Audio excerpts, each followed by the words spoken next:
बिस्मिल्लाहिर्रहमानिर्रहीम। स्टूडेंट, आज हम पढ़ेंगे electric potential at a point due to a dipole. एक डाइपोल है हमारे पास। ये एक हमारे पास डाइपोल है। हमने इसकी मदद से इस पी पॉइंट पर, ये हमारे पास एक पी पॉइंट है, हमने इस डाइपोल की मदद से, इस डाइपोल की वजह से इस पी पॉइंट पर जो इलेक्ट्रिक पोटेंशियल होगा हमने उसकी वैल्यू कैलकुलेट करनी है। ये डाइपोल है हमारे पास और ये पॉजिटिव चार्ज और ये नेगेटिव चार्ज के दरमियान में फासला क्या है हमारे पास? डी है। इसकी वजह से इस पॉइंट पर जो इलेक्ट्रिक फील्ड लाइंस बनेगी वो ये होगी। ये पी पॉइंट हम यहां पर ले रहे हैं।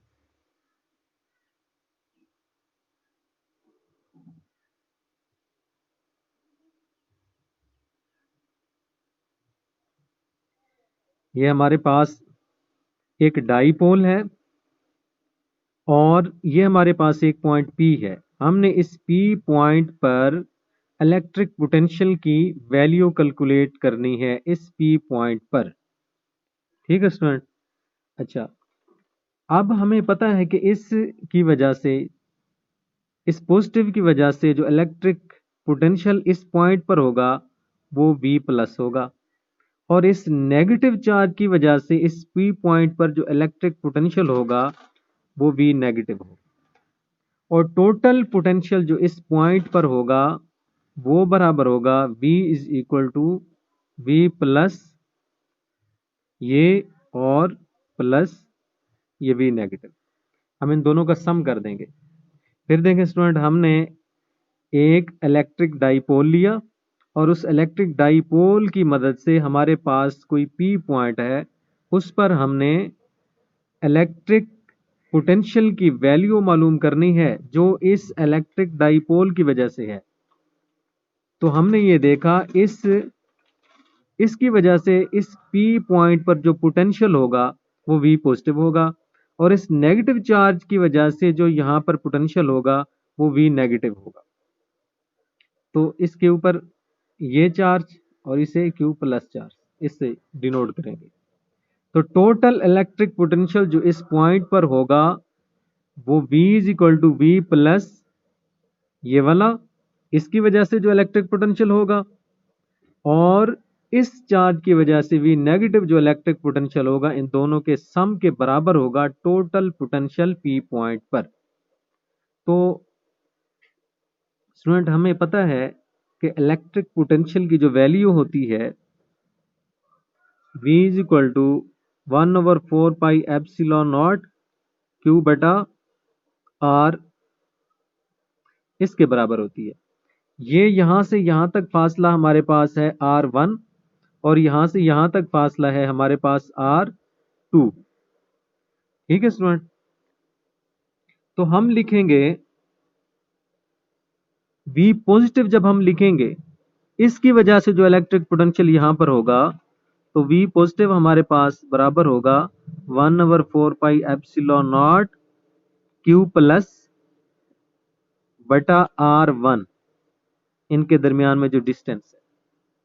और क्यू नेगेटिव की वजह से जो इलेक्ट्रिक पोटेंशियल होगा इसकी वजह से इस पॉइंट पर वो हमारे पास होगा V negative 1/4 pi epsilon not minus Q बटा R2। ठीक है स्टूडेंट।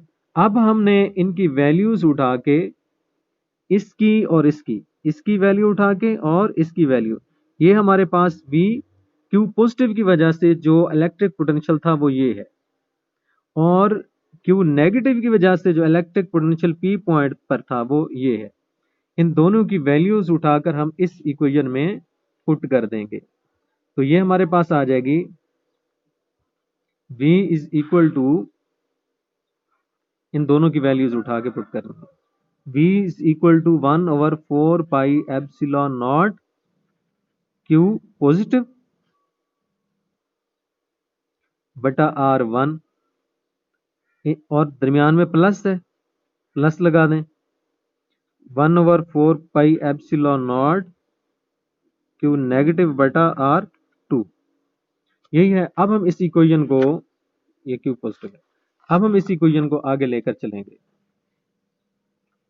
ये v इज इक्वल टू आ जाएगा 1/4 पाई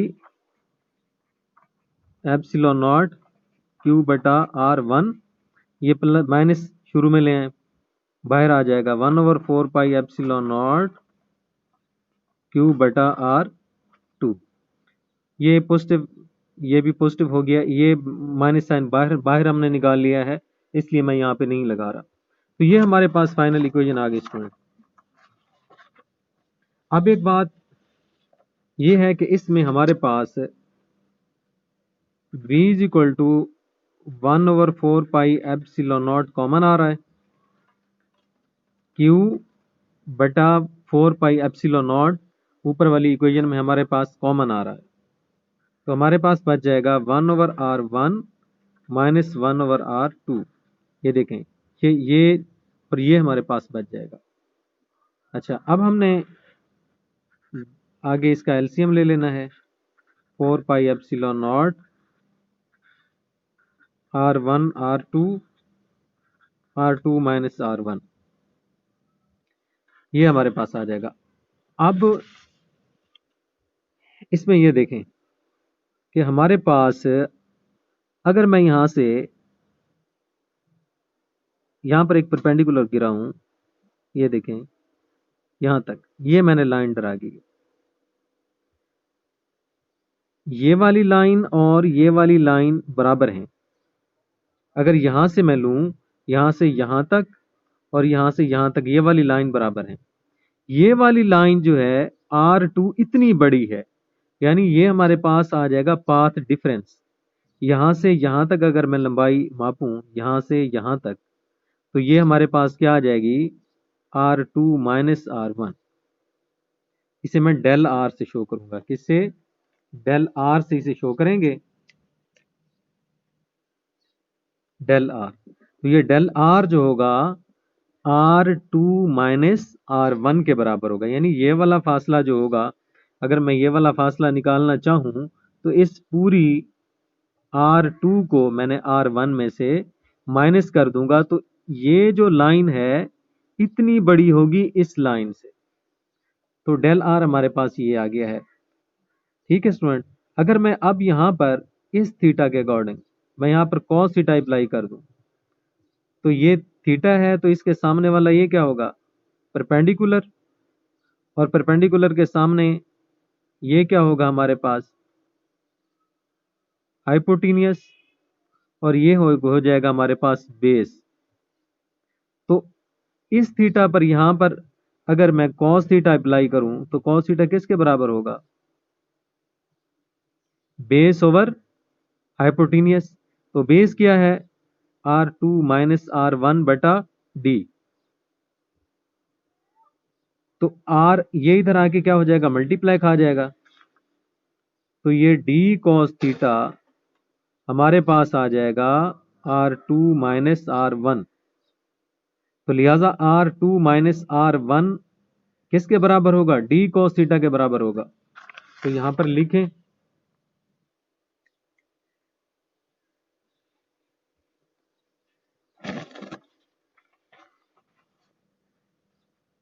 v is equal to Q/4 pi epsilon naught, यहां पर मैं क्या लिखूंगा, R2 माइनस R1 किसके बराबर था, d cos थीटा के बराबर था। ऐसे स्टूडेंट, अब अगर P पॉइंट बहुत दूर हो, P पॉइंट बहुत दूर हो, तो R1 की वैल्यू किसके तकरीबन बराबर हो जाएगी, R2 के बराबर हो जाएगी, और मैं इसे R लिखूंगा। देखिए स्टूडेंट, अगर ये P पॉइंट बहुत दूर हो, तो ये वाली जो R2 माइनस R1 जो पाथ डिफरेंस है, फिर इसे इग्नोर कर देंगे। फिर हम सिर्फ यही कहेंगे कि R1 R2 के क्या है, ऑलमोस्ट बराबर है। अगर ये P पॉइंट बहुत दूर हो जाए, तो R1 R2 के क्या हो जाता है, ऑलमोस्ट बराबर हो जाता है, तो फिर मैं इसे R के बराबर लिख दूंगा। ठीक है, R1 की जगह भी R लिखेंगे, R2 की भी, ये देखें R1 R2 के बराबर हो जाएगा, तो फिर मैं इसे R के बराबर लिख दूंगा। तो इसका मतलब ये है कि ये हमारे पास क्या हो जाएगा, R1 की जगह मैं क्या लिखूंगा, R, और R2 की जगह भी मैं क्या लिखूंगा, R। तो अब ये बराबर आ जाएगा हमारे पास V is equal to Q बटा 4 pi epsilon naught D cos theta R का स्केयर, ये हमारे पास आ जाएगा। अब हम इसे स्टूडेंट फर्दर सोल्व कर लेते हैं।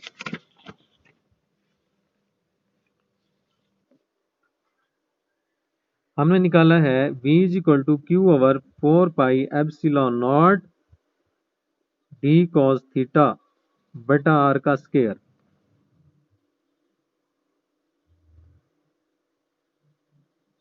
कर लेते हैं Q D cos theta 4 pi epsilon naught R का स्केयर, और हमें पता है कि क्यू डी जो होता है वो किसके बराबर होता है, डाइपोल मोमेंट क्यू डी। अगर मैं इन चार्जेस के दरमियान में जो फासला d है इसको मैं q से मल्टीप्लाई कर दूं तो ये क्या आ जाएगा, डाइपोल मोमेंट। चार्जेस के दरमियान में फासला मल्टीप्लाई उस चार्जेस की मैग्नीट्यूड, तो ये डाइपोल मोमेंट कहलाता है। तो मैं यहां पे फिर लिख दूंगा क्यू डी की जगह मैं क्या लिखूंगा,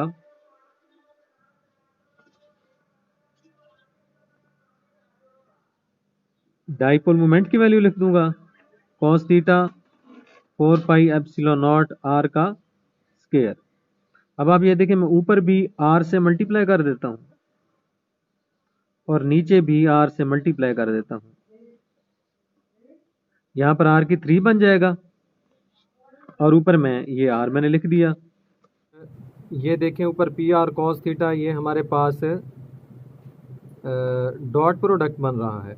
तो इसका मतलब ये है कि मैं वेक्टर फॉर्म में पी वेक्टर डॉट और वेक्टर लिख सकता हूँ।